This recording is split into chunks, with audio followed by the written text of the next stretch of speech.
درنا لا موديليزاسيون سير ماتلاب نو درنا لها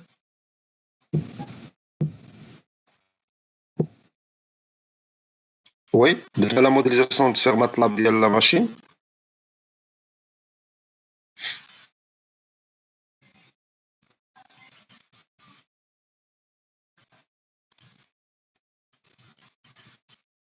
باز اونكور واقيلا ياك. Monsieur, pas encore. واخا داكور دونك ندير واحد نابيرسي سيغ الموديل سيغ ان كوموند surtout la commande scalaire, soit AV sur F constante ou la commande directe.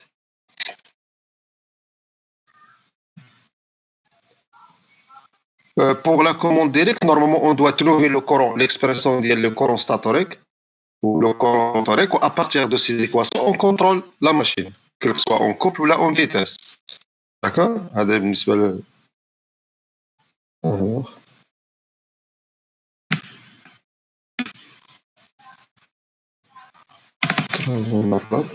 Voilà, commande scalaire. Voilà, elle est là.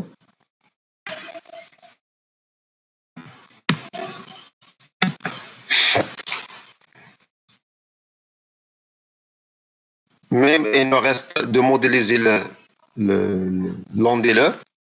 Normalement, on doit d'abord écrire ces équations et après on le modéliser sur MATLAB pour qu'on puisse l'intégrer sur le schéma de contrôle. Mais c'est facile, c'est pas difficile de le modéliser. Donc on va voir d'abord le schéma de simulation. Et si vous voulez qu'on voit uniquement la modélisation ici sans passer par les équations. Alors ici, regarde. Donc ça, c'est la machine. Normalement, on n'a pas encore traité comment on a établi ce modèle dans le plan de Parc. Donc c'est l'objectif du cours d'aujourd'hui, Inch'Allah. Donc on va voir comment établir ce modèle.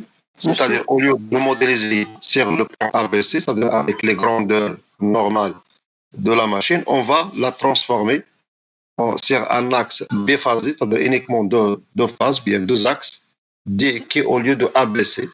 Et à partir de cette modélisation, donc, on peut le modéliser facilement sur MATLAB. Voilà notre machine. Alimentée par. Oui. Monsieur, l'écran n'est pas encore partagé. Oh. Voilà, je suppose qu'on a déjà partagé. Je m'excuse.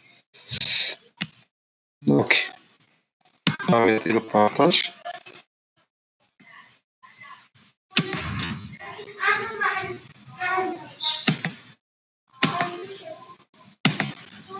Une minute, s'il vous plaît.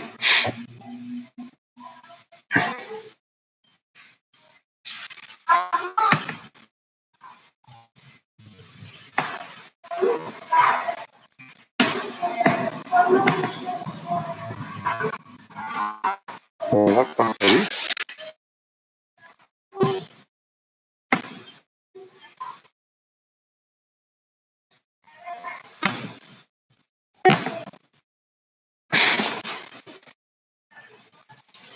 Et maintenant,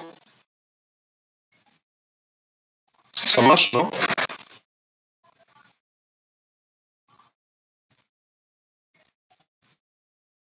Oui, pas encore.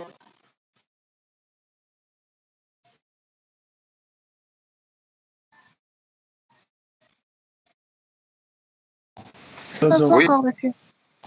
Pas encore. Je fauche l'écran. Voilà, normalement, c'est partagé si vous voulez, OK. ربما تكون الكونيكسيون نبدل الكونيكسيون.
Ça marche pas maintenant?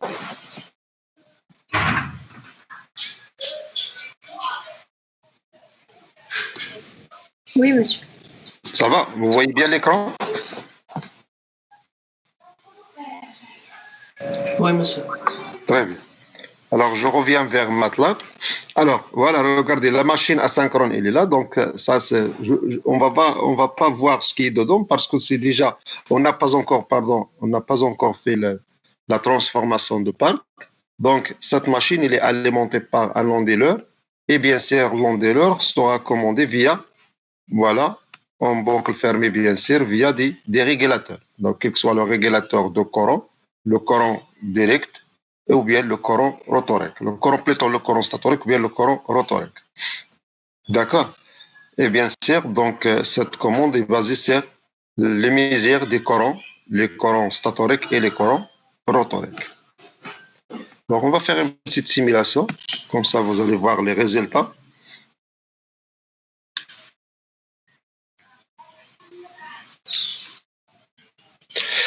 Normalement, on peut faire la modélisation de la machine sur le plan normal, ça veut dire le plan ABC, mais c'est pas évident. Ça demande beaucoup voilà, de liaison parce qu'il y a beaucoup de variables. Vous savez que la machine asynchrone est constituée par le rotor et le stator. Le rotor, il est triphasé, le stator aussi triphasé. Donc, il y a 6 phases. Alors, dans chaque phase, il y a les courants et les flux. Et bien sûr, les flux dépendent des inductances. Et puisqu'il y a des inductances métiers, donc chaque grandeur a des métiers avec 5 autres grandeurs.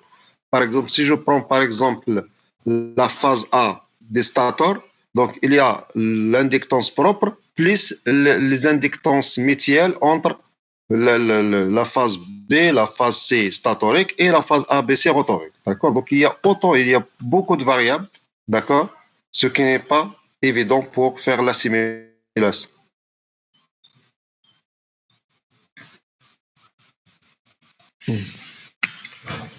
Pardon, donc je dois exécuter un fichier pour les commandes.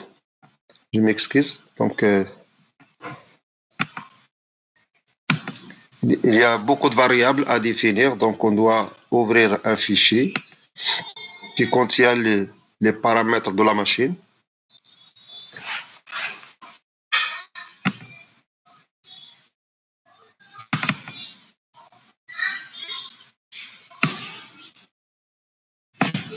Voilà, moteur data.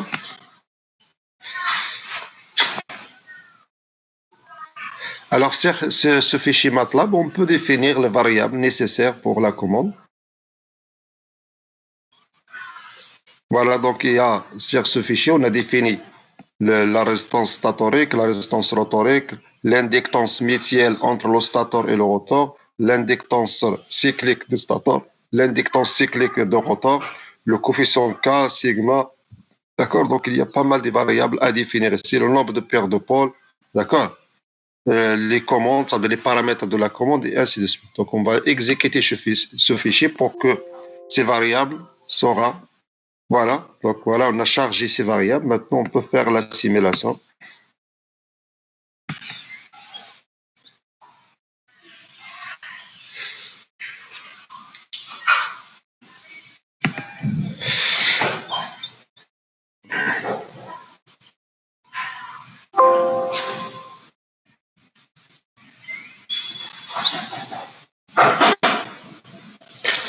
Alors aussi, on peut ouvrir un autre fichier simple. Celui-là, il est un peu compliqué. Donc, je cherche un fichier qui fait la simulation de V sur F constante. Alors, bureau, scalaire.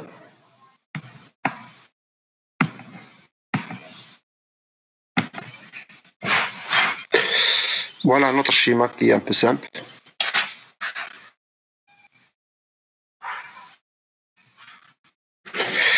Voilà, donc voilà la machine asynchrone, voilà l'ondeler, d'accord? Et bien sûr, l'ondeler sera calculé via aussi une commande à V sur F constante. Ça, c'est la commande à V sur F constante, d'accord? Et bien sûr, donc la machine sera attaquée via un ondeler. Donc on fait la simulation rapidement pour qu'on puisse passer.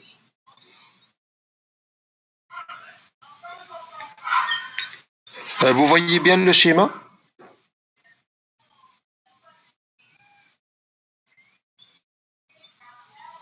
Non? Oui, Vous monsieur, voyez c'est bien? visible. Oui.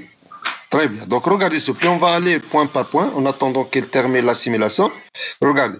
Donc, à partir d'une oméga d'RF, regardez ici, ça c'est oméga RF. On va la comparer. Regardez, on va la comparer avec, bien sûr, on va la multiplier par un coefficient pour avoir le couple KV. Donc, on va diviser ce couple avec une constante I. Alors, c'est quoi la constante? Ce n'est que FRF. Donc, je divise le couple de référence par le carré de Fs pour avoir ici un commande. Je le multiplie par la résistance rotorique divisée par P pour avoir aussi le oméga R. Alors, je prends le oméga R et je lui ajoute aussi la vitesse oméga, oméga S plus oméga R, ça donne plutôt le oméga de la machine plus le oméga R, ça donne le oméga S. D'accord? Ou bien le oméga S moins le oméga R, ça donne le oméga. D'accord? Alors, je prends le oméga S ici, je l'intègre pour avoir le θ, et à partir de cet état, on va faire la transformation de Park. Malheureusement, on n'a pas encore fait la transformation de Park, mais si. Donc, on va le considérer comme une boîte noire. Et dans ce switch-là, on peut passer par la commande avec une référence imposée par la commande, ou bien on peut nous-mêmes imposer la référence avec cette expression simplifiée, voilà, qu'on a déjà établi l'autre fois, des couples électromagnétiques, c'est-à-dire RS fois 3CR deux fois. Le MSR, c'est l'inductance LSR, donc l'inductance métier. Alors, voilà, on commence par visualiser les trois tensions, les trois courants plutôt, mais la simulation, je ne crois, pas encore terminée. Donc, ici, on a visualisé les trois tensions statoriques A et S, A, B, C, les tensions ES, A, B, C, c'est-à-dire les tensions à l'entrée de l'onduleur, et bien sûr le flux rotorique, le couple électromagnétique, voilà, et bien sûr les courants, les pertes jaunes dans la machine, que ce soit les pertes jaunes rotoriques ou bien les pertes jaunes rotoriques. Voilà, donc ça c'est le principe de la commande scalaire. Aussi, il y a aussi un autre schéma qui est déjà prédéfini sur MATLAB. C'est un schéma qui est plus simple. Voilà, si vous voulez qu'on l'ouvre en attendant qu'il termine la simulation.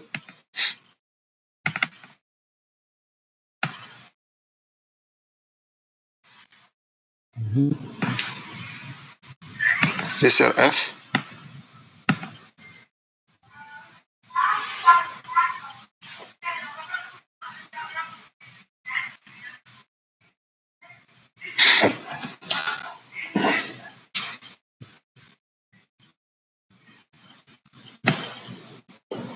Il n'a pas encore terminé, donc en attendant ce qu'il termine la simulation.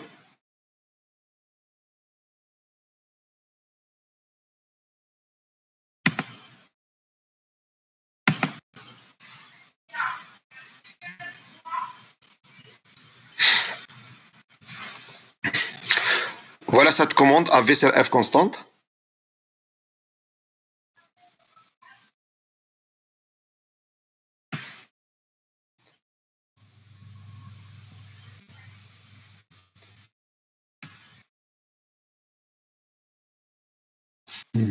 Alors je peux éliminer cette partie.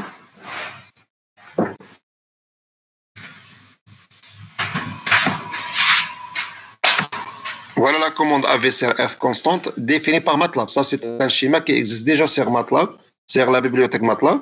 Vous avez la machine alimentée par un onduleur, d'accord? Et bien sûr, l'onduleur sera commandé avec voilà, une commande sur laquelle on a établi la commande VCRF constante. Donc, à partir d'une oméga de référence, donc, bien sûr, on va établir voilà, la commande à VCRF constante. Et bien sûr, la commande des interrupteurs est réalisée par une commande MLI classique, c'est-à-dire MLI vectorielle.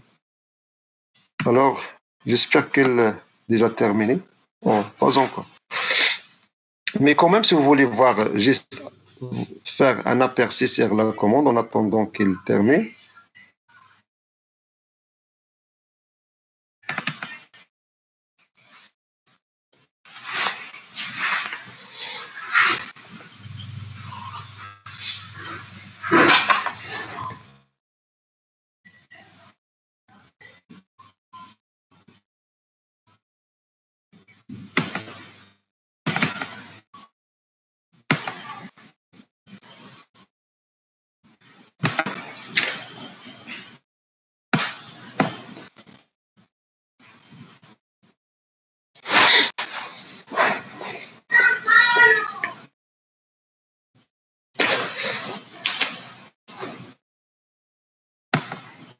Voilà les trois corons et statoriques ABC.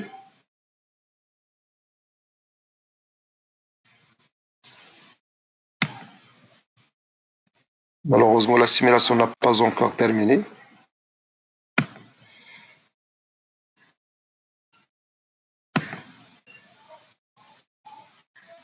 Je crois que c'est bloqué, non? Il n'avance pas. Donc, il est à 70%. C'est trop.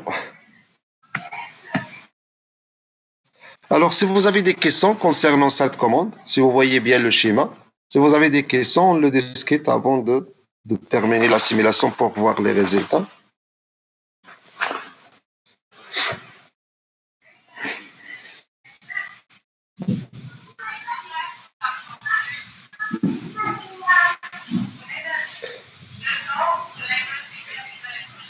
Oui, si vous avez des questions, bien des remarques.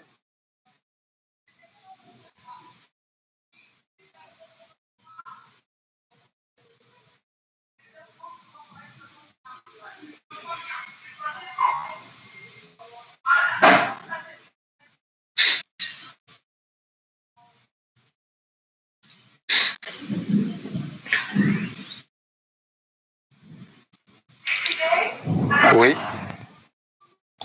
Monsieur, vous pouvez répéter l'explication de la commande dès le début. Voilà. Donc, on commence par le oméga de référence. On va les multiplier par un coefficient de frottement, en supposant qu'en régime permanent, la dérivée sénile, c'est-à-dire oméga fois F, ça donne un couple, n'est-ce pas? Oui ou non? K fois F, ou bien F fois oméga, ça donne un couple. Donc, le couple CEM, on va la diviser par le filet rotorique au carré. Donc, ça donne quoi? Ça donne une constante, ou bien une grandeur. On va la multiplier par la résistance rhétorique sur P. Malheureusement, l'autre fois, on a déjà établi cette expression. L'expression du couple max, si vous vous rappelez l'autre fois, qu'est-ce qu'on a obtenu? C'est 3P sur oméga fois RR. Voilà, sur le RR sur G au carré plus oméga LS plutôt LR fois, ou bien XR fois XR au carré, n'est-ce pas? Alors, on a établi le couple maximal, on l'a trouvé, il est en fonction de phi au carré fois la résistance rotorique divisé par l'inductance statorique, n'est-ce pas? L'inductance rotorique, la réactance rotorique, si vous vous rappelez. Alors, c'est à partir de cette expression, je ne sais pas, est-ce qu'il est dans encore ce schéma-là?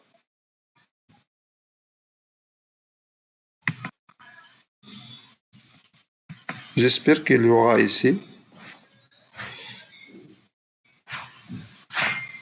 Vous vous rappelez l'expression des couples qu'on a établie l'autre fois? En fonction de glissement, en fonction de la vitesse de la tension d'alimentation. Vous vous rappelez?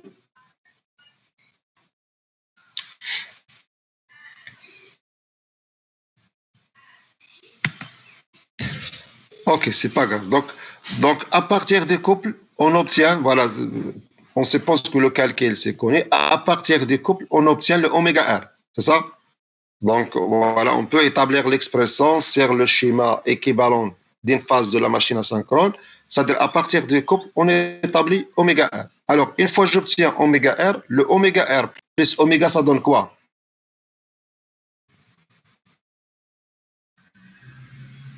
Oui? Le oméga R plus oméga, ça donne quoi?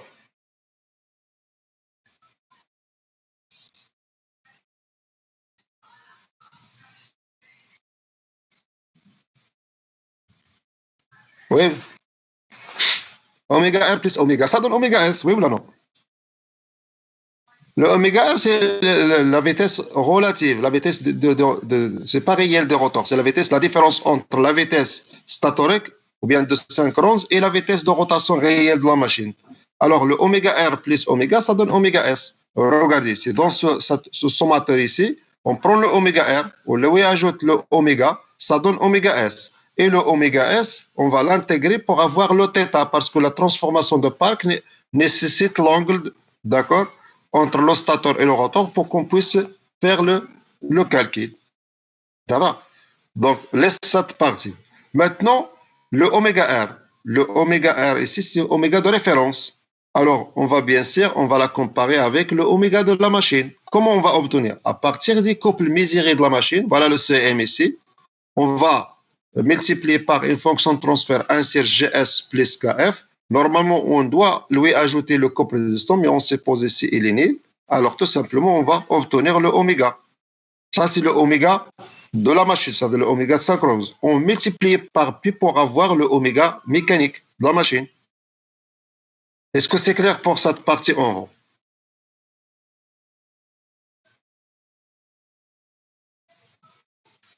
OK?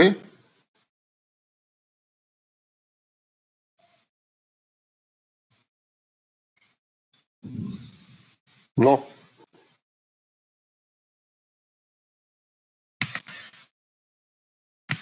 Est-ce que vous perdez Vous Oui, c'est m'entendez, clair. non? Oui, monsieur, on vous entend.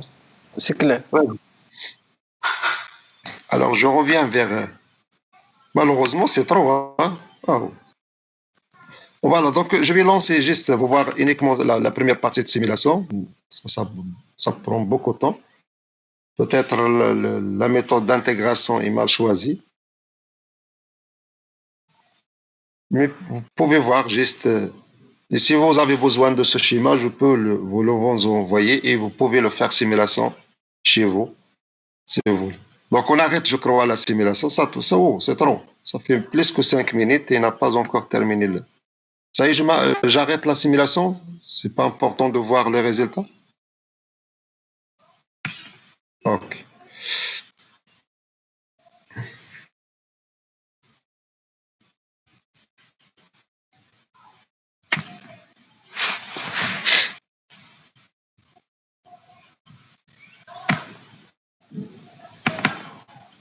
Oh.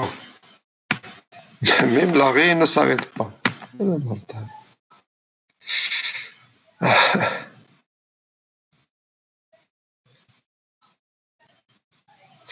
Ok. Donc, on commence la commande vectorielle de la machine. D'abord, avant de commencer la commande vectorielle,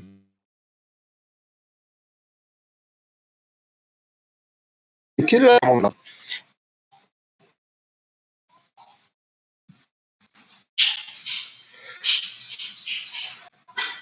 Vous voyez l'écran? Ouais. Alors, la commande scalaire, dans la commande, on s'intéresse uniquement au modèle des grandeurs. C'est-à-dire, pour commander le couple, on s'intéresse uniquement à la valeur permanente des couples. D'accord? Ou bien la valeur finale des couples. Sachant que le couple, avant d'arriver à sa valeur finale, il va passer par un régime transitoire.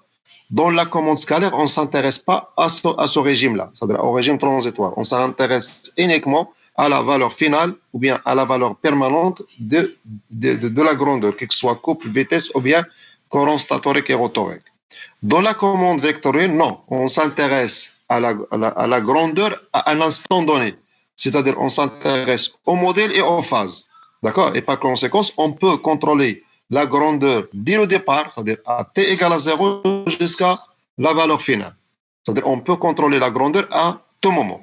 Et c'est ça l'avantage de la commande vectorielle par rapport à la commande scalaire. Dans la commande scalaire, on ne peut pas contrôler le régime transitoire. Et par conséquent, ça peut causer des problèmes en phase de démarrage.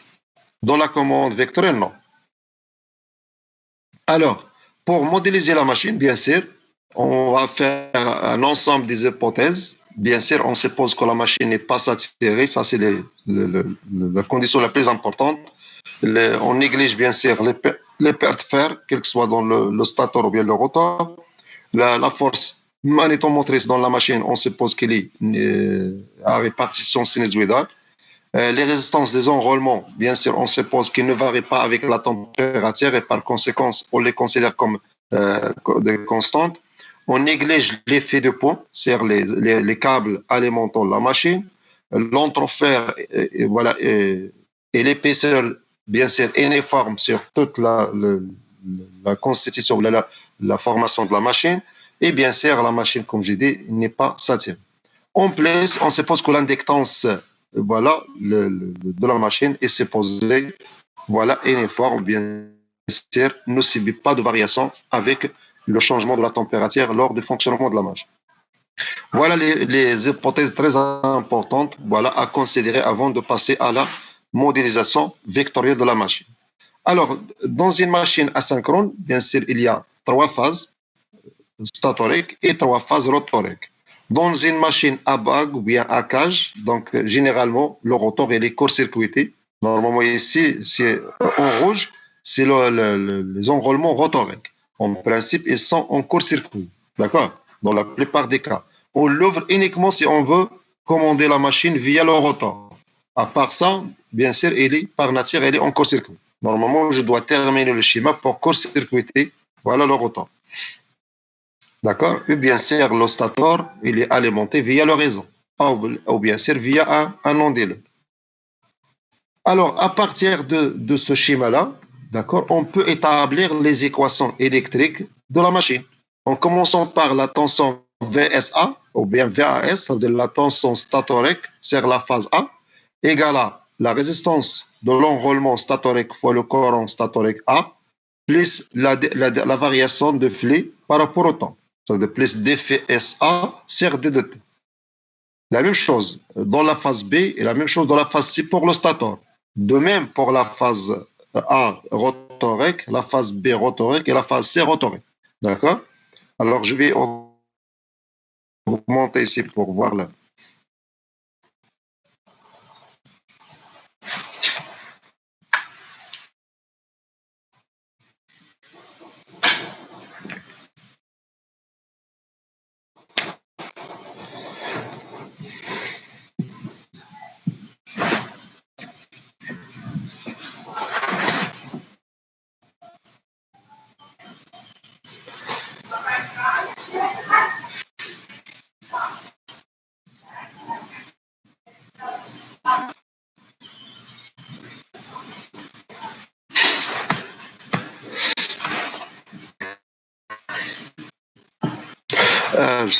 Il y a un peu de retard. Je voulais juste afficher en plein écran le schéma pour que vous puissiez voir avec moi les équations en clair.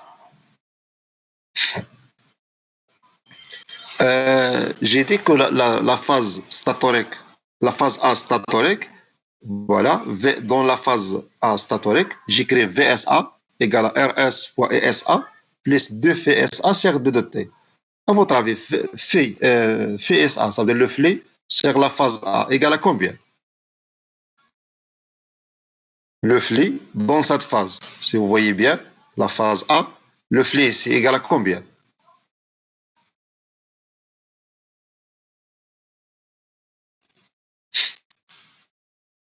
Oui. Alors, ce flux-là égale à le flux propre, voilà, de cette phase, plus le flux métiel avec la phase B statorique, plus un flux métiel avec la phase C statorique, plus un flux métiel entre la phase A rotorique, la phase B rotorique et la phase C rotorique. Autrement dit, le flux dans la phase A, il est composé de cinq composantes, plutôt six composantes. La composante propre à cette phase, plus deux flux métiels entre les deux autres phases statoriques et trois autres flux métiels avec les phases rotoriques. Autrement dit, il est composé de ces phases. Est-ce que c'est clair pour ça? De même pour la phase, le flux dans la phase B statorique et de même pour la phase C statorique. Et bien sûr, de même pour le rotor. Est-ce que c'est clair pour ça?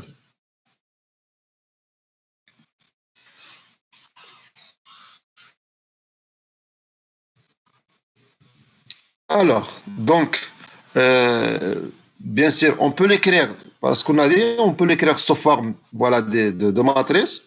VSA, vous voyez en bas, VSA ou bien VAS égale à RS fois EAS plus D FAS sur 2 de T. La même pour VBS, la même pour VCS. Alors, de façon matricielle, on peut l'écrire comme vous voyez en bas ici.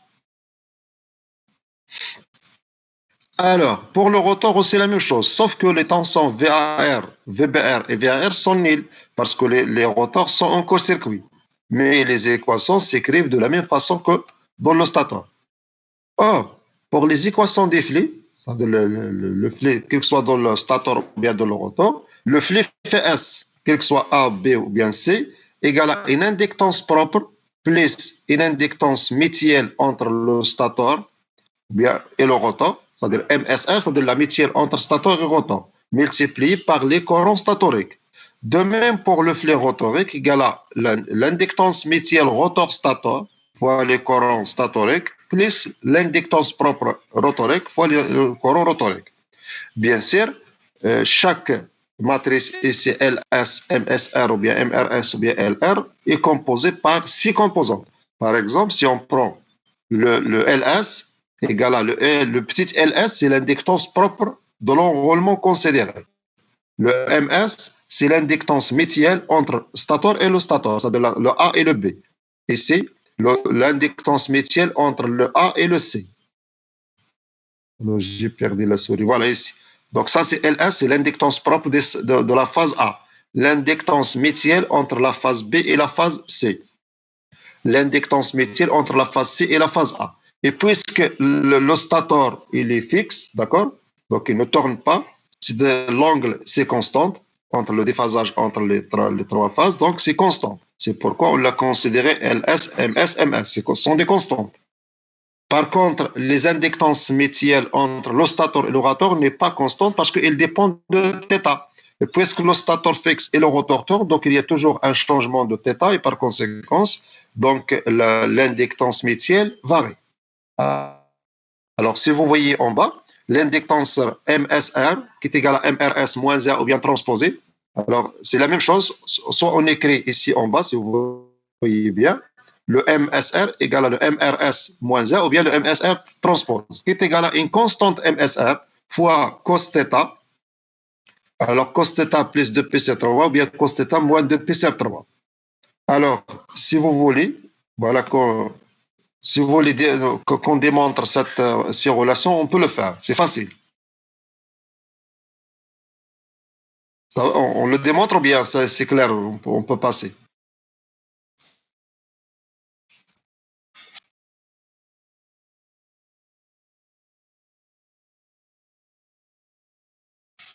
Et on aura l'occasion de la démontrer lorsqu'on fait la transformation de Park.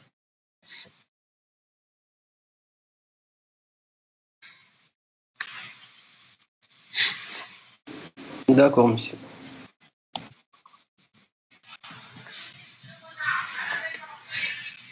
C'est pas mal. Alors, pour l'équation mécanique, donc on a GD oméga CR2 de T plus of oméga égale à le couple électromagnétique moins le couple résistant.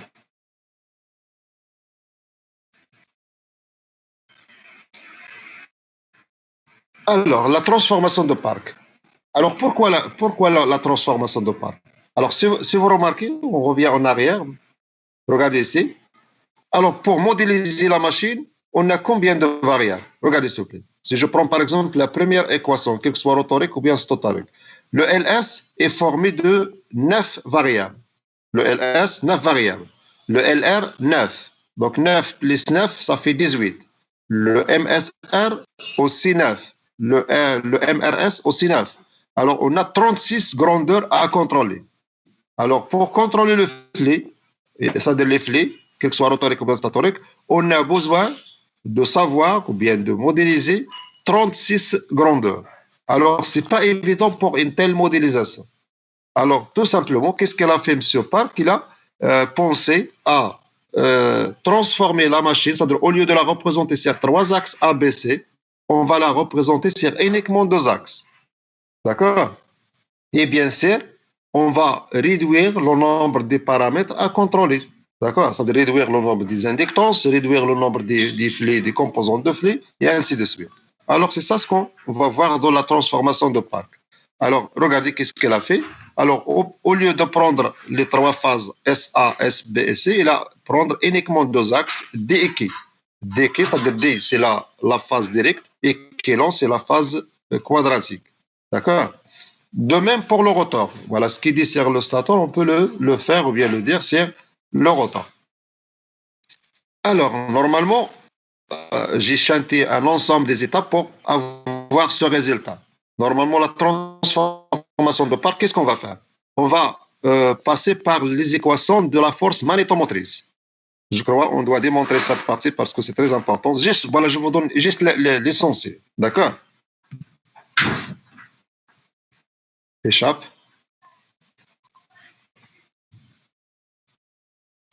Parce que c'est très important. Malheureusement, je dois la préparer avant, mais c'est pas grave, donc on peut le faire ici.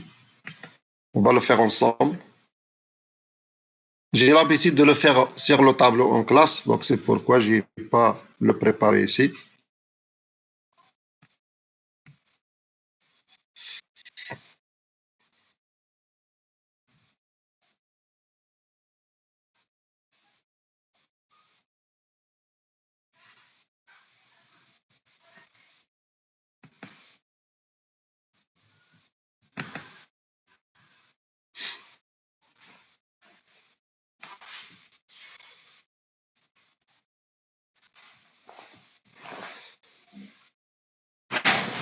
Ah, j'ai un problème avec ce PC aujourd'hui. Je ne sais pas pourquoi il est lent comme ça.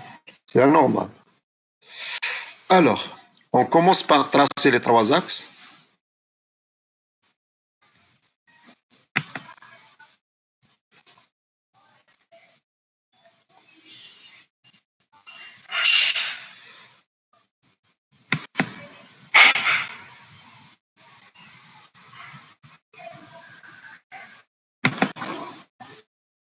Voilà la phase A.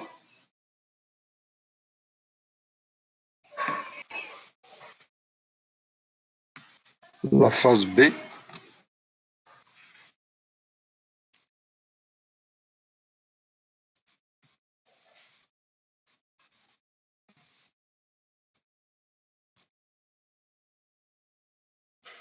La phase C.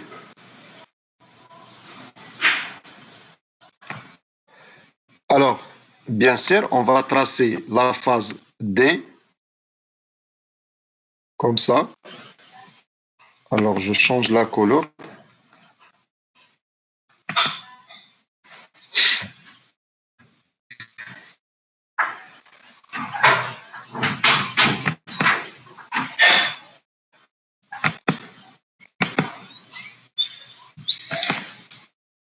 Et bien sûr, je trace la phase kilo. C'est 90, hein? Et ici, c'est 90 entre les deux.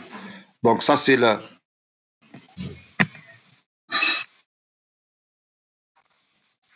Ici, c'est SA.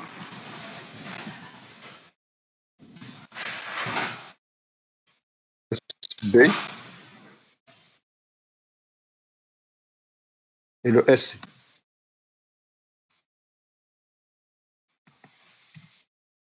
C'est le D et le Q.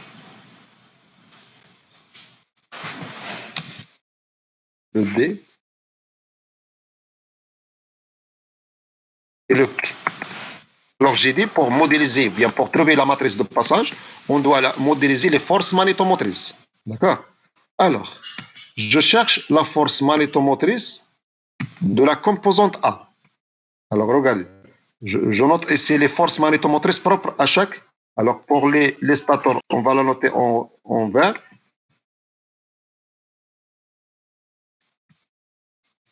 Et les autres, par exemple, avec une autre couleur. Voilà.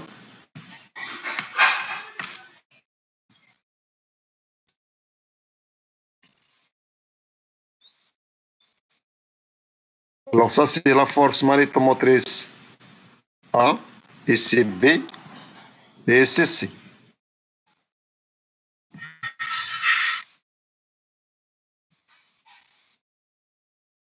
Ah. Alors, maintenant, si je fais la projection de la force magnétomotrice A sur D, qu'est-ce qu'on va faire? On fait la projection. Alors, tout simplement, si je fais la projection ici, en perpendiculaire,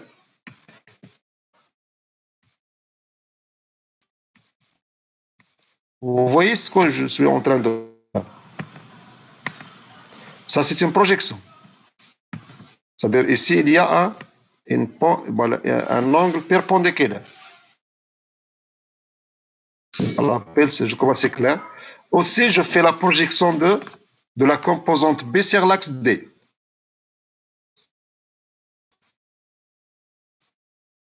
Et c'est la projection de ça sur ça. Aussi, je fais la projection de ça sur ça. C'est-à-dire, si je continue cet axe comme ça, si je le continue comme ça, alors la projection de celle-là, ici, ça donne comme ça. Ça va?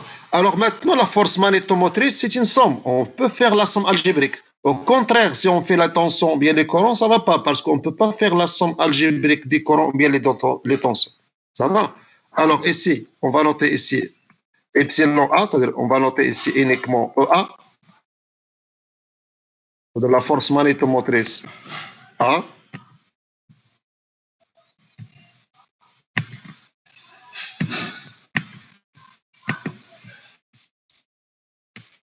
Alors ça c'est EA, et c'est EB, et l'autre c'est EC.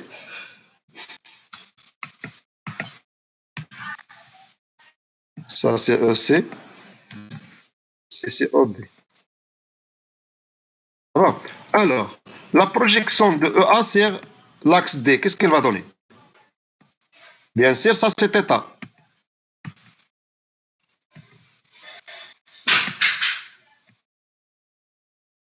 Ça c'est θ. On note ici c'est O. O c'est θ. Alors, dis-moi. Allez-y. On prend par exemple la force magnétomotrice. On prend la force magnétomotrice. Voilà, résultante sur l'axe D.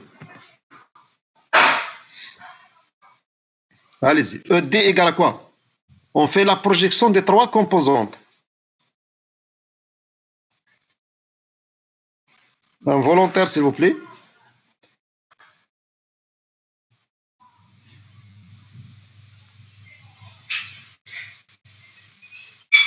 Vous voyez bien le schéma, non?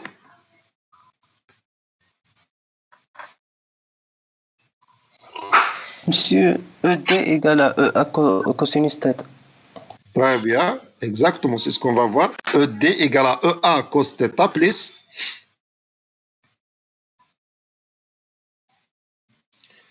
Voilà, en attendant que j'ai. Voilà, donc ED égale EA cos θ. On va noter ici O. Plus. Allez-y, plus. EB, regardez, EB, quel est cet angle?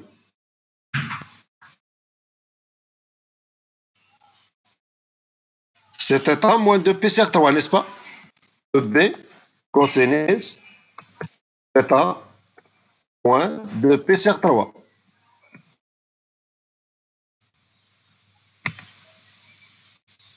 Moins 2π sur 3.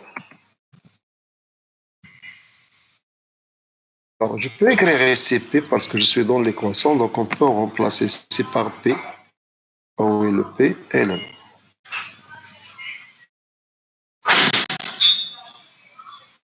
Allez-y. Plus. EC. Allez-y. EC.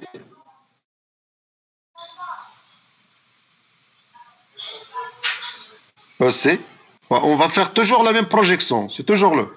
Donc, c'est. Normalement, c'est θ moins 4π sur 3. θ moins. Ça veut dire d'ici. Regardez. De D jusqu'à le C. Normalement, c'est jusqu'à ici le EC. C'est.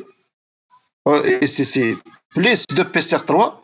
C'est θ cosinus. θ plus 2π sur 3, n'est-ce pas? Regardez. Le θ plus cet angle. Voilà,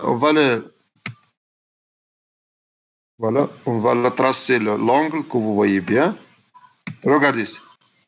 DC jusqu'à ici, c'est combien? C'est 2π sur 3, oui ou là non?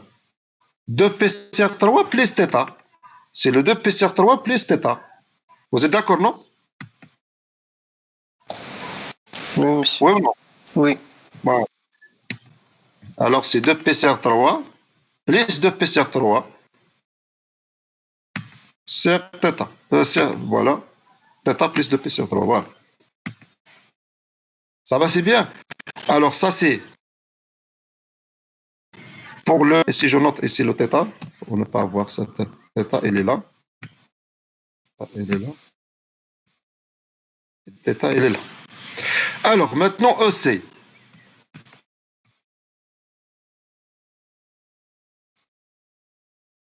EC.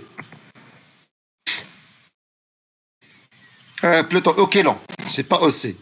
Okelon. Regardez ici, s'il vous plaît. Donc, je vais Z. Je vais faire déplacer ici comme ça pour voir la projection. Alors, regardez s'il vous plaît. Si je fais la projection de ça sur ça, regardez s'il vous plaît. Alors, je fais la projection de ça.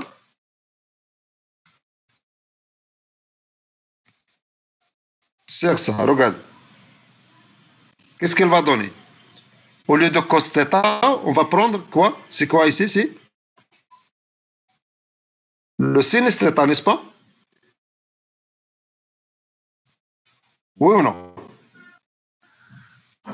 Avec un signe moins, parce qu'il est dans l'autre sens. Vous êtes d'accord?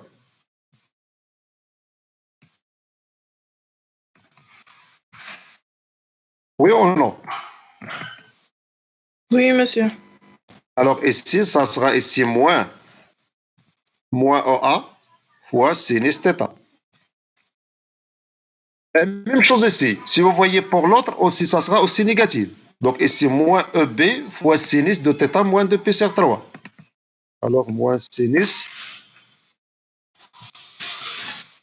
moins EB fois sinus de 2p sur 3. Et aussi, la même chose aussi, moins sinus de 2p plus 2p sur 3.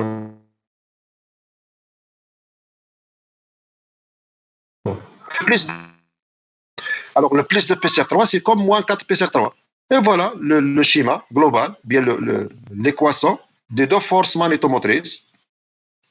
Alors qu'on peut l'écrire sous forme matricielle. Regardez. On va faire insérer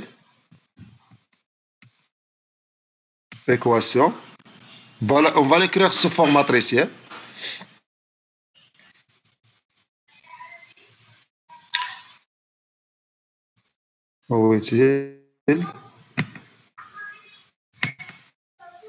Alors j'ai ici 3 et C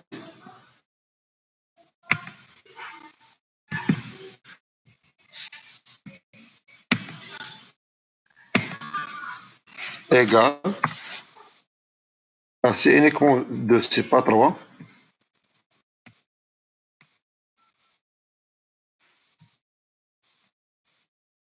Alors ici E, D, et c'est E kilon. Alors ED égale à cos θ. Cos θ.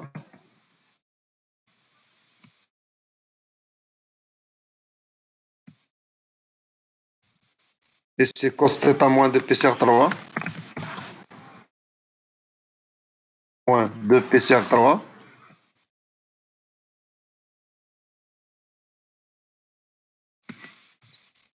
De P sur 3. Et comme j'ai dit, le plus de P sur 3, c'est comme moins 4P sur 3. Et c'est moins 4P sur 3. C'est la même chose. La même chose ici, ça sera moins sinus de θ.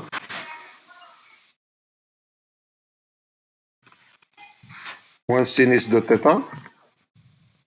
Et c'est moins sinus enlevé de θ moins 2P sur 3. Et c'est moins sinus de θ moins 4P sur 3. Alors, cette matrice, est-ce qu'elle est inversible? C'est-à-dire, est-ce qu'on peut passer de Voilà, l'inverse. Si, par exemple, j'ai les composantes directes et quadratiques, est-ce qu'on peut obtenir les composantes ABC? Non, parce que c'est pas une matrice carrée. Oui ou là, non? Très bien. Alors, tout simplement, on ajoute ce qu'on appelle une composante homopolaire. La composante homopolaire, on va dire que la composante, on va noter ici E0, ou bien E1, pardon, Z. On va prendre, pardon, ici fois, je m'excuse, on n'a pas encore terminé, fois, alors ici c'est EA, ici EB, et ici EC. Ça va?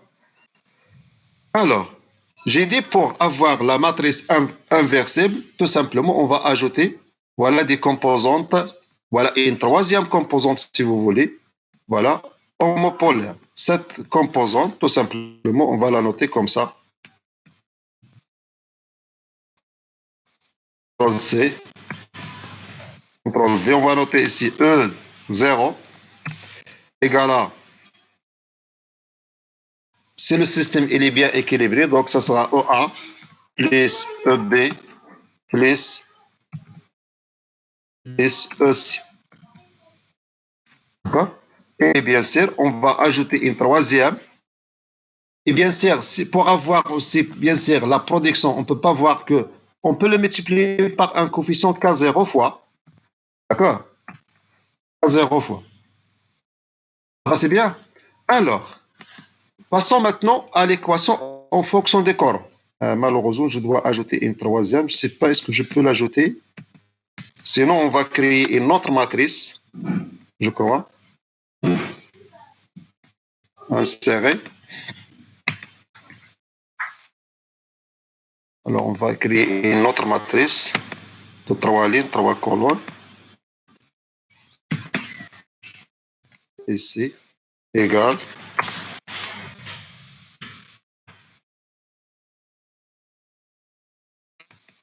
Voilà.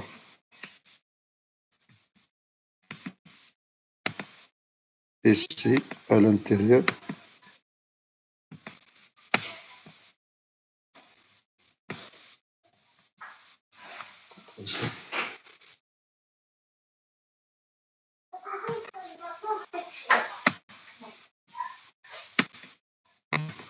Voilà. Donc ici, c'est ED. Ici, E. Ou ici, c'est E0. E0 est égal à ici. Comme on a déjà établi ça, ça c'est cos θ. Cos θ moins 2 pi sur 3. Θ moins 4 pi sur 3. C'est la même chose, moins sinus θ.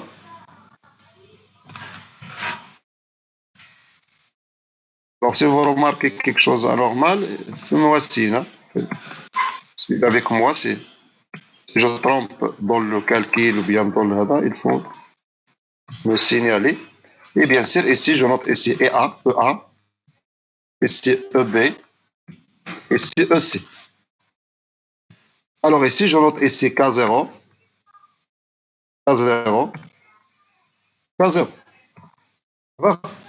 Voilà, attention. Alors, ici, je l'écris en fonction des forces magnétomotrices. Maintenant, la question, quelle est la relation entre la force magnétomotrice et les courants, statoriques ou bien rotoriques?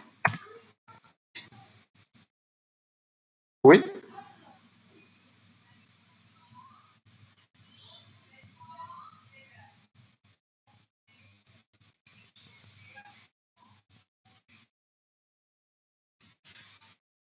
Oui?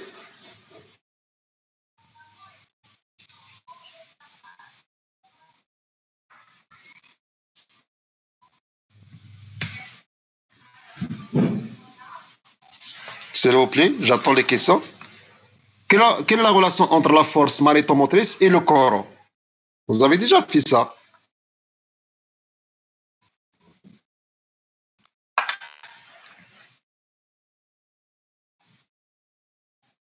Qu'est-ce qu'il dit le théorème d'Ampère?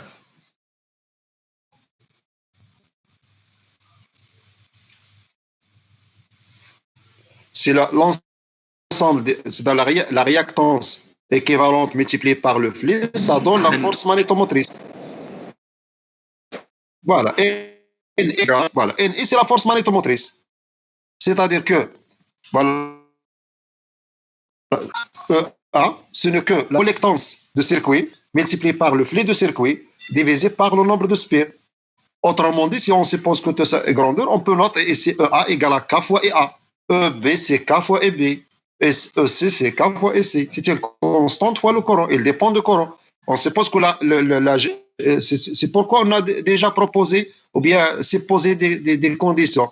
C'est-à-dire, si la machine n'est pas saturée, les pertes fer sont négligeables, les pertes magnétisantes aussi constantes. Donc, on peut dire que la force magnétomotrice est égale à la réactance qui est supposée constante, multipliée par le courant. C'est ça? Donc, on suppose ici notre EA égale à K fois EA. EB, K fois EB. La même chose ici. Maintenant, d'abord, comment je vais déterminer les coefficients K0 et le K? Parce que ici, le ED et le EK et le E0, on va le remplacer par aussi un K2 fois les courants, d'accord, ED, EK et E0. Et pour établir la force, plutôt la matrice de passage, ici c'est une matrice de passage, mais ce n'est pas suffisant. On ne peut pas dire que cette matrice elle est suffisante pour produire la même force magnétomotrice, voilà, dans les deux phases au lieu de trois phases. D'accord? Donc maintenant, il y a deux passages. Ça veut dire, si je remplace ici, donc je vais noter ici, je passe de les forces magnétomotrices au courant. Regardez ici. Alors, pour avoir ici le ED, ici le EK, ici le E0. Alors, ici, on note ici fois K1. Voilà. Et je note ici le EA, EB et le EC. Ça va? Alors, maintenant, le calcul de K0 et K1 passe par deux méthodes. La première méthode est en utilisant la conservation de la puissance produite.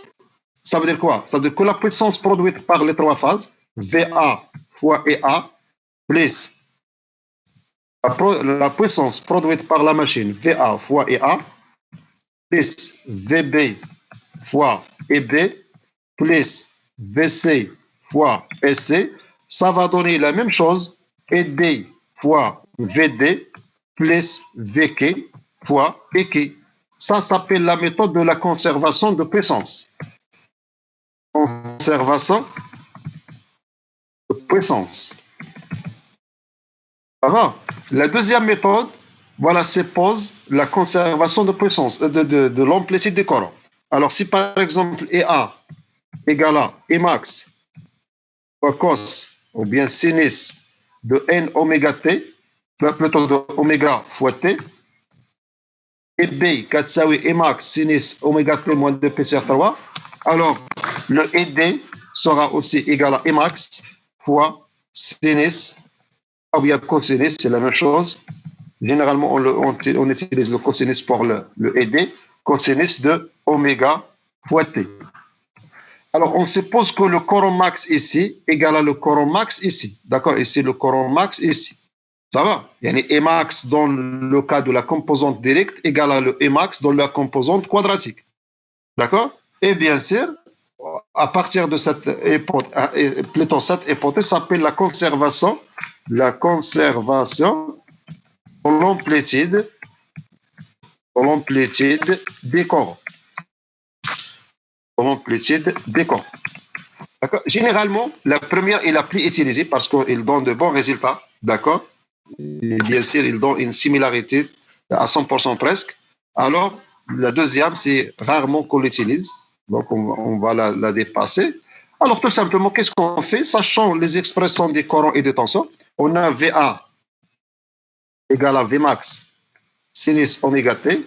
Si vous voulez qu'on l'écrive sous forme d'une équation, vous allez voir. Je vous donne juste l'idée de base pour qu'on puisse. Et c'est VA égale à Vmax Vn, sinus oméga fois t. Oméga fois t. Vb égale à V max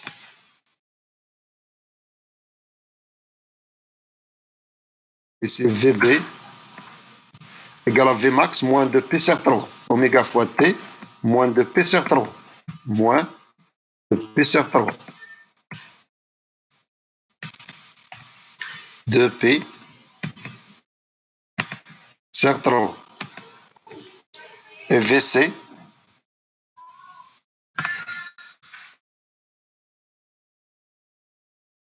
V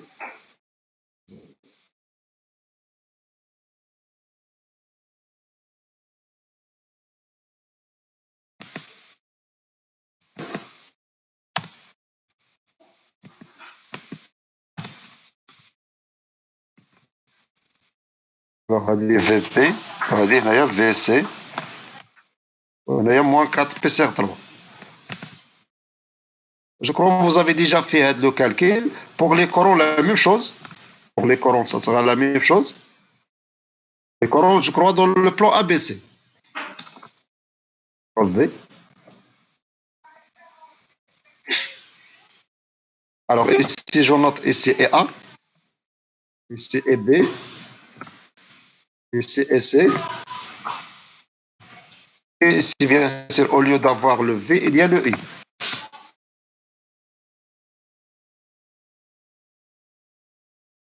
Alors, pour le coron direct et quadratique, tout simplement, on va prendre ici 2.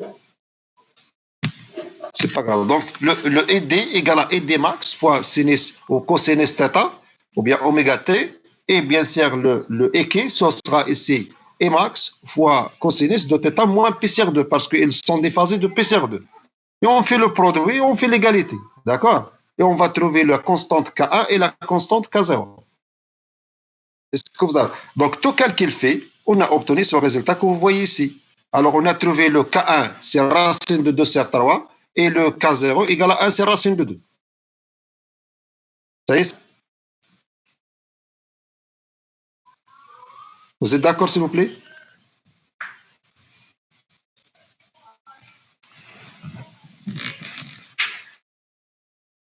Est-ce que vous avez compris ce que je viens de faire?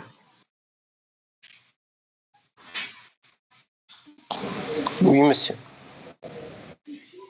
Pas de questions? Très bien. Alors, regardez le schéma. Bien, malheureusement, je n'ai pas utilisé la même notation. Ici, j'ai utilisé le xi, alors que sur la démonstration, j'ai noté θ, mais c'est la même chose. C'est l'angle de déphasage entre l'ancien axe ABC et le nouveau axe DK. Que ce soit psi ou bien θ, bien que vous voulez. Alors, son inverse, elle est là. Alors, si vous voyez bien, l'inverse de psi, c'est comme le psi, la transposée. N'est-ce ça? C'est-à-dire P égale à P transpose. Regardez bien. C'est la transposée de la matrice, oui ou non? On aura besoin de cette remarque pour qu'on puisse voilà, faire le calcul par la suite. Regardez.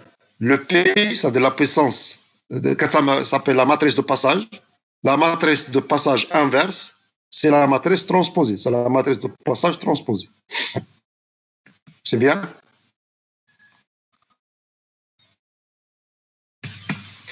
Alors, maintenant, on va appliquer cette transformation sur la machine. Regardez, donc pour le stator, on a VSD égale à la matrice de passage fois VS ABC. ES, le courant DK sur le nouveau plan égale à la matrice de passage fois les courants ABC.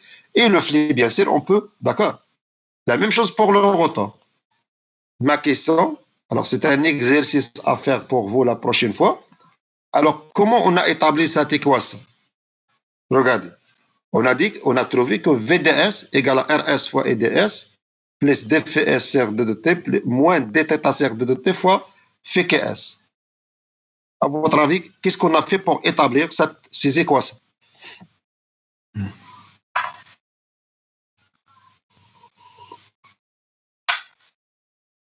Oui.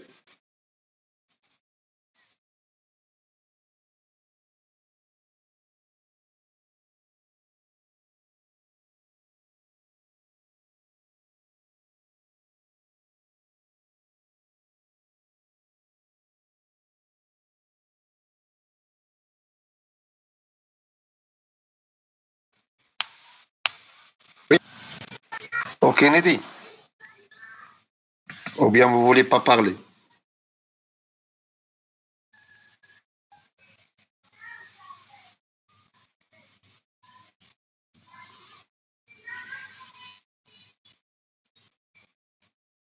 Alors, revenons à notre équation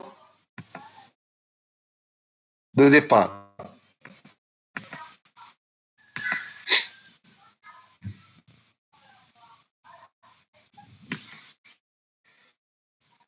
Voilà. Je prends par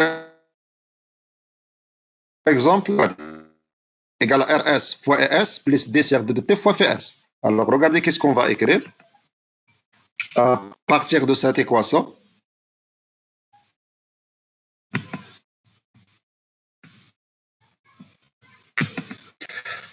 Alors, je vais commencer l'écriture. Alors, on a sous forme de matrice.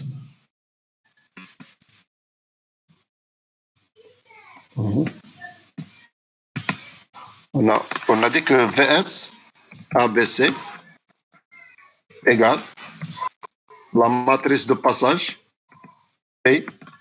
J'ai ici noté P de θ, mais c'est la même chose. Vous pouvez noter P de xi ou bien P de ce que vous voulez. Voilà. Plus. D'abord, voilà, je vais l'écrire ici RS. Avant d'écrire la matrice de passage, je vais écrire ici la matrice R de la résistance statorique fois la matrice ES ABC fois la matrice ES ABC plus D sur 2 de T plus D sur 2 de T de flé D de T de quoi de flé fait S ABC. Alors ici fait S ABC. Non, il n'y a pas de flé ici, donc je vais la chercher.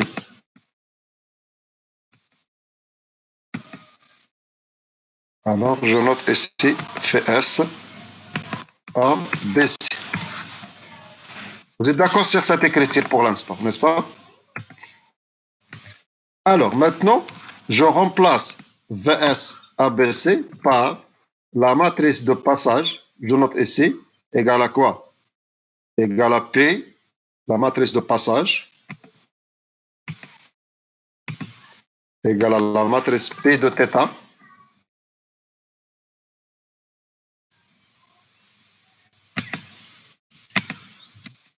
P de θ fois VS dQ. VS dQ. Une dQ 0 si vous voulez. Ça va? Ici, RS, aussi je note la matrice de passage. La matrice de passage, CTRL V, et ici, ES dQ0. dQ0. Ici, D sur D de T, fois la matrice de passage, fois FS dQ0. dQ0. Alors, ce qu'on va faire sur le rotor, on va le refaire sur les pétons. Ce qu'on va faire sur le stator, on va le refaire sur le rotor. C'est ça? Alors, maintenant, moi, je cherche les tensions VS dQ à la ligne. Alors, on va multiplier quoi? On va multiplier plutôt la matrice P par son inverse. Ici, on va multiplier par son inverse, P-1, pour avoir ici uniquement le P de Q. Donc, ça sera ici, voilà, P-1. Regardez ici. On va le retrancher ici et l'écrire ici. Mais je vais bien sûr utiliser le P-1 parce que je multiplie par l'inverse de la matrice. Alors, le P-1. Ici, moins 1. Et qui dit moins 1, qui dit transpose. Voilà. Et je multiplie par tout ça. CTRL V. Est-ce que vous êtes d'accord sur ce passage? Oui ou non?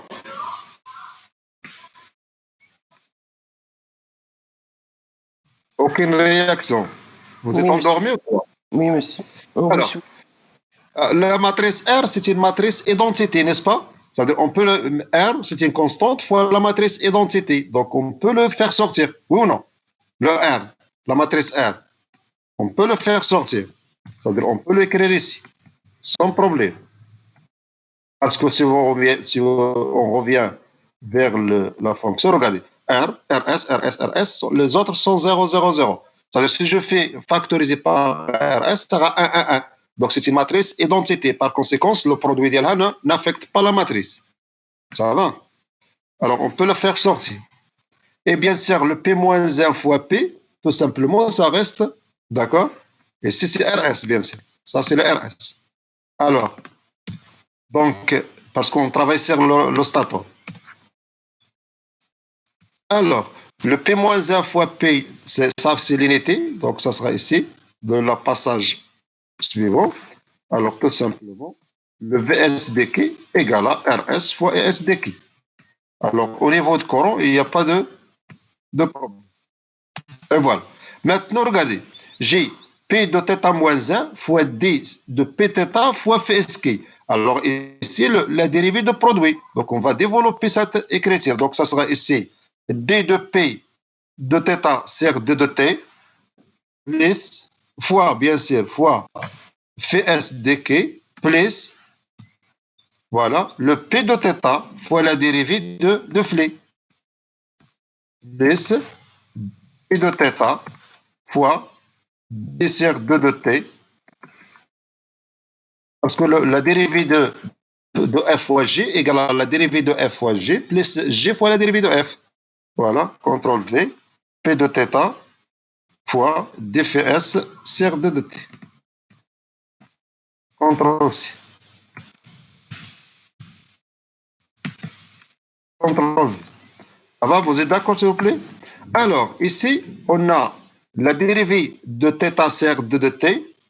Normalement, ici, on va faire un changement de variable parce que le P de θ, la dérivée de P de θ, ici, on ne peut pas dériver le P de θ en fonction de T. Donc, on va faire un changement de variable. Ce n'est pas un changement de variable, mais c'est uniquement, on va faire un truc. Voilà, comme ça, vous allez remarquer. Regardez ici. Ici, ça sera ici. OK.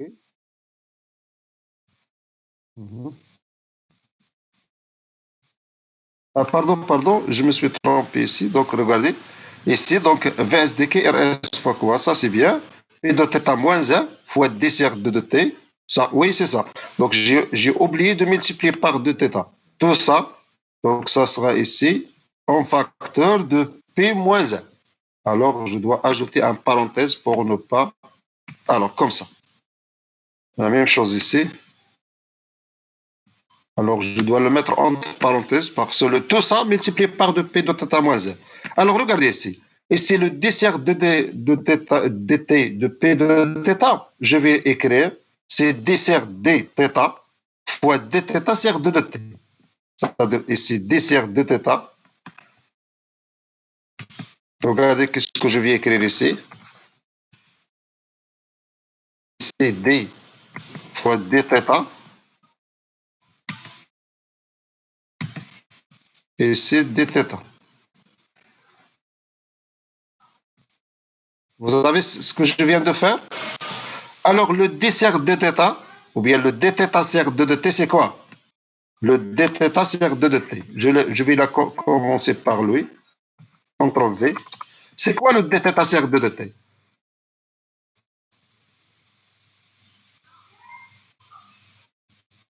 C'est oméga. C'est oméga, très bien. C'est oméga. C'est ce qu'on cherche. Ça va? Alors, tout simplement, dans le passage suivant, ici, ça sera le P, le dθ, donc je note ici oméga. D'accord? Voilà. Alors, le d sur dθ, tout simplement, vous revenez vers votre schéma et vous le dérivez par rapport au θ. Voilà, je prends ça et je le dérive par rapport à xi ou bien par rapport à θ parce que dans la démonstration que je viens de faire, c'est j'ai fait la notation de θ au lieu de xi. Alors, la dérivée de xi, c'est de θ. La dérivée de cosinus, c'est moins sinus. La dérivée de cosinus, c'est moins sinus. Là, plutôt, c'est, voilà, c'est ça, c'est moins sinus. La dérivée de cosinus, c'est moins sinus. La dérivée de sinus, c'est le cosinus, le cosinus, le cosinus. La dérivée de ça, c'est 0, 0, 0. Et c'est la dérivée des constantes, c'est 0. Ça va? Alors, je prends le résultat de cette dérivée et je fais la multiplication. Vous connaissez comment faire le produit matriciel. Voilà, et vous obtenez le résultat que vous cherchez. Alors, tout calcul, voilà, regardez. Donc, la tension VSDK égale à RS fois ESDK plus le P de θ moins 1, c'est déjà calculé, c'est déjà donné, multiplié par oméga fois la dérivée de P de θ en fonction de θ, donc ce que je viens de faire tout à l'heure, multiplié par le VSDK plus le Pθ. Alors, si je fais faire entrer le P moins 1 fois P, donc je vais uniquement éliminer ça, ça reste que la dérivée de phi. D'accord? Bien sûr, multiplié par. Est-ce que vous avez compris? Si vous faites entrer le P-1 fois P, ça fait l'unité. Donc, vous simplifiez par cette colonne. C'est-à-dire, regarde, on va l'écrire autrement pour voir le résultat. Ici, alors je monte ici oméga, fois ça, CTRL X, alors ici, CTRL V, ici, plus. Alors, le P-1 fois P, c'est l'unité. Et bien sûr, je peux l'éliminer. Regarde. Voilà le résultat final. Ça va? Finalement, si je prends par exemple uniquement la tension VD, alors VSD égale à RS fois ESD égale à RS fois ESD plus oméga. Je ne sais pas est-ce qu'elle va donner parce qu'on n'a pas encore fait. Je crois qu'il y a un moins oméga fois D VSD fois dθ, d'accord? Fois VSD fois dθ, non, fois VSD. Ou bien, est-ce que je crois? Je ne sais pas. Moi, de toute façon, oméga fois le P de moins 1 fois la dérivée de Pθ, je ne sais pas qu'est-ce qu'elle va donner, mais multiplié par le flux. Ça va. Plus la dérivée, bon, une fois quelque chose, je vais noter ici point d'interrogation. Normalement, on doit faire le calcul pour trouver le résultat. Mais juste, je veux juste vous montrer là la technique finale fois VSD. VSD. Fois VSD. SD. Voilà pour la tension VSD. Alors, c'est ce qu'on a obtenu ici. Voilà. Alors, VSD égale à RS fois ESD, c'est ce qu'on a montré, moins oméga, ou bien dθ de t fois Vsk, voilà, Vsk, c'est ça exactement, plus la dérivée de Vsd plus R de t. La même chose pour la tension VEKS, la tension pour VDR, la tension VPKR. Et pour les flux, donc il n'y a pas de multiplication, ça c'est deux éléments séparés. Le FSD égale à LS fois ESD plus la métielle uniquement avec le D parce qu'il n'y a que deux axes. Donc, puisque l'axe D et Q sont perpendiculaires, donc leur métiel est nul. Il n'y a pas de métialité. Donc, il n'y a que la métielle entre le stator et le rotor. Et puisque chacun a deux axes uniquement, donc il n'y a que la métielle entre le D, plutôt le DR, c'est plutôt voilà, c'est ça. Le DR sert le DS et le KR sert le KS. Voilà ce que je viens de montrer. C'est clair pour cette transformation?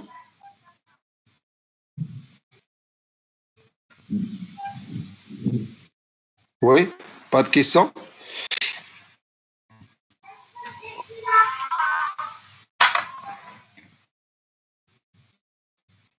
Oui, monsieur, c'est clair. Très bien. Pas de questions?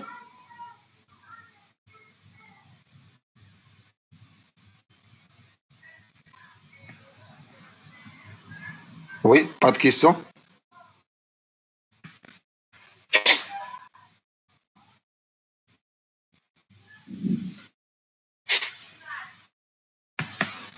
Voilà, si vous avez des questions. Pas de questions, monsieur. Très bien. Alors, on continue.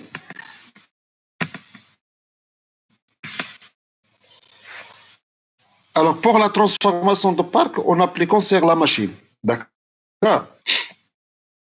Alors, pour le EDS, le KES, voilà, tout calcul fait, c'est en fonction. Ça, c'est un calcul très, très lent. D'accord. Donc, pour faire cette démonstration, ça demande au moins 2 heures ou bien 3 heures de calcul pour faire le résultat. C'est normal, si vous revenez en arrière, regardez. Vous avez VDS, si on prend par exemple VDS égale à RS fois EDS plus DFS R de T moins dθ, ou bien en autre, ici oméga S, FKS. Alors, si vous remplacez le FKS, regardez le FKS, égale à LS fois EDS plus M fois EKR, et vous remplacez le FDS CR2 de T par sa variation. Regardez, LS fois D EDS CR2 de T plus M fois D EKR CR2 de R. D'accord. Alors, tout calcul fait, d'accord, pour trouver l'équation des corps, d'accord, ou bien de la tension. Alors, je vais vous montrer juste, voilà, une partie. Alors, attends. Alors, c'est FDS, l'autre, c'est FKS, exactement. Alors, juste une petite démonstration.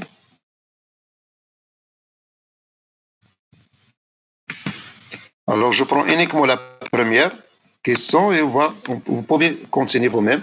Alors, VDS, c'est VSD, comme vous voulez, égale à RS fois EDS, ou la ESD, plus, alors BFS CRB de T,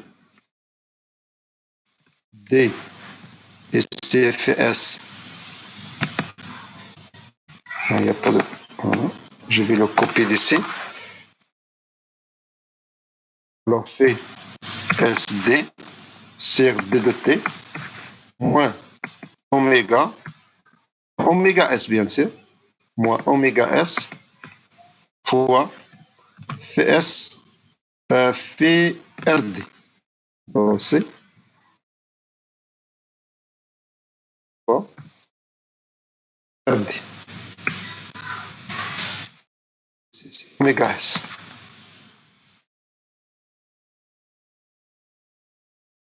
SD et CFRD. Voilà, regarde.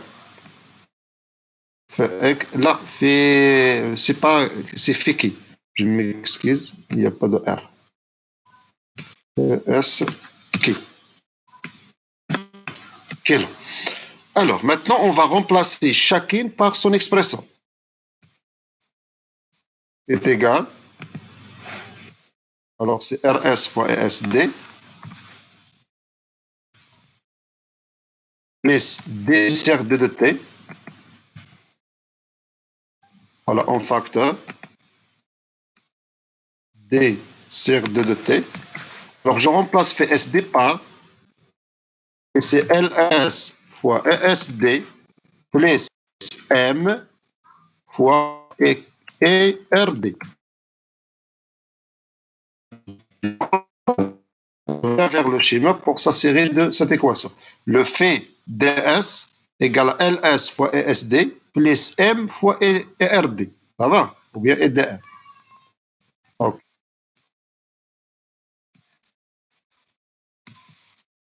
Moins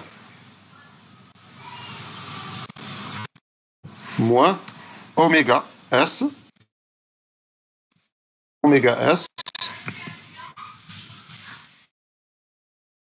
fois. Alors je remplace maintenant le fait KS, FSK par FSK, c'est LS fois EKS, puis ESK, d'accord, plus M fois, allez-y, fois le fait KS. Allez-y. La métielle entre l'ostator, d'accord, le Q et le M fois EKR. D'accord? Bien ERD. Ça va? M, E, R, D. Vous êtes d'accord? La récréation. Ça, est-ce que vous êtes d'accord? Vous voyez bien d'abord l'équation, non? Regardez, j'ai remplacé le FSD par le fait SD par LS fois ESD, ou bien EDS, plus M fois EDR. Et je remplace fait SK par LS fois EKS plus M fois EKR. Je crois que c'est correct ce que je viens de faire. Ça va? Ça, c'est EKR. Ah, pardon, c'est EKR, c'est pas EDR. Ça va, c'est bien? Ok.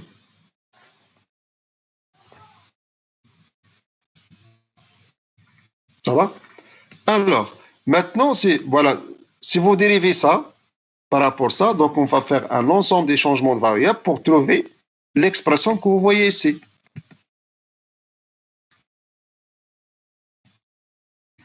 Ça veut dire vous cherchez uniquement les corons en fonction de flux pour que vous puissiez remplacer dans l'expression. Est-ce que vous avez compris là?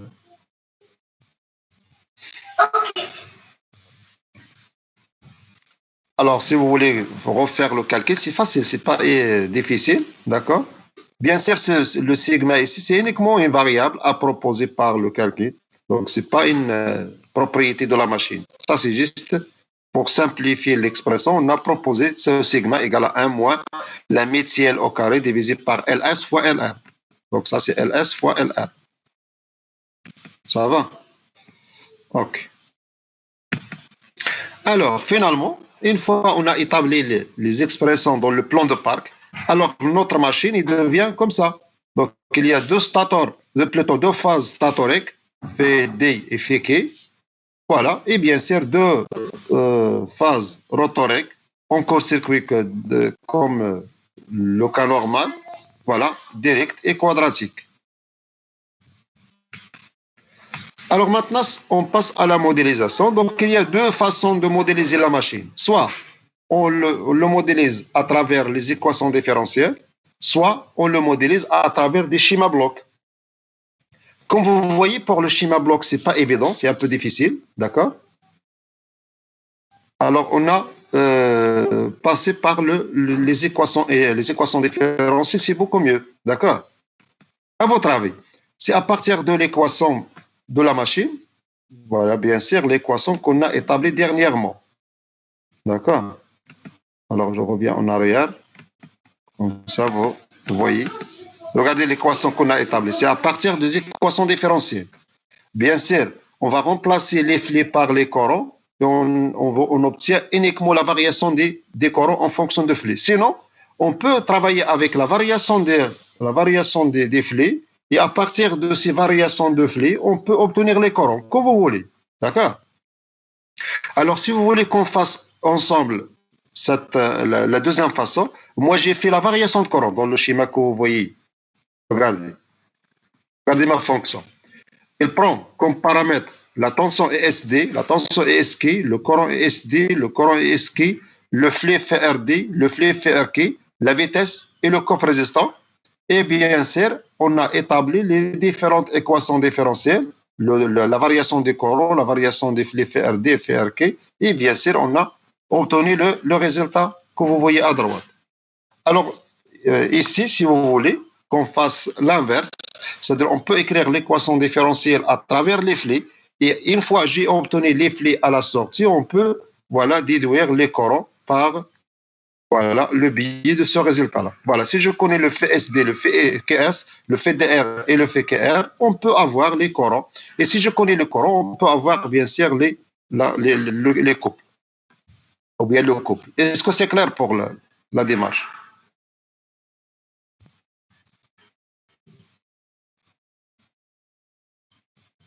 Oui. Alors, si oui, suivez avec moi, s'il vous plaît. Regardez. Donc, je prends cette équation. Voilà. Donc, je commence par cette équation. Alors, j'ai ici VDS, ou bien VST, comme vous voulez, égale à RS fois EDS, plus 2 FDSR de DT. Donc, ça, c'est une sortie. Toujours pour les équations différentielles, la variation, ça sera une sortie. Le dθ de dc oméga, on peut la considérer comme entrée, et le fait KS, c'est une entrée. Alors, regardez qu'est-ce qu'on va faire sur MATLAB. Alors, je vais créer un nouveau modèle.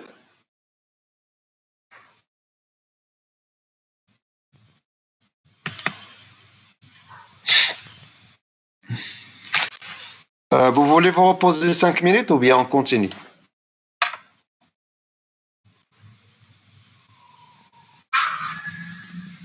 Voilà, qui n'a pas pris son petit déjeuner. Monsieur, on se repose. كون vous voulez بان لي كلكم ما فاطرينش هاد الصباح صح يلاه واحد اللي كيهضر معايا انسول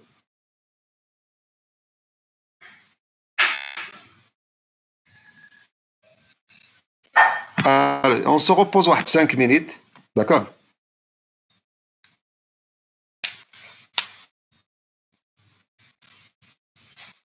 c'est bon